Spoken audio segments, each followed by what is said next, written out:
శ్రీ పెద్దింట్లమ్మ దేవాలయం ఆంధ్రప్రదేశ్ రాష్ట్రంలోని కృష్ణా జిల్లా కైకలూరు మండలం కొల్లేటికోట అనే గ్రామంలో ఉంది. నీటి మధ్యలో ద్వీపకల్పం పద్మాసన భంగిమలో ఆసీనులైన పెద్దింట్లమ్మ తల్లి వేంగిరాజుల కాలంలో నిర్మించిన పురాతన దేవాలయం. కొల్లేటి గ్రామాల ప్రజలకు ఆరాధ్య దైవం.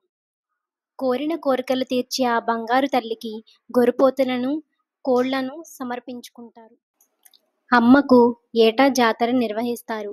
ఆ సమయంలో కొల్లేటికోట పెద్ద జనారణ్యంగా మారుతుంది.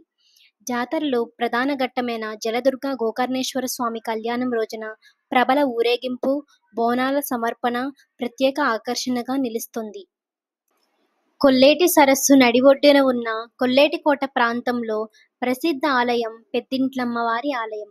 శతాబ్దాల చరిత్ర కలిగిన అమ్మవారు ఆలయంలో 9 అడుగుల పైబడి విశాల నేత్రాలతో పద్మాసన భంగిమతో అత్యద్భుతంగా దర్శనమిచ్చే అమ్మవారిని దర్శించేందుకు ఇతర రాష్ట్రాల నుంచి సైతం భక్తులు వస్తుంటారు.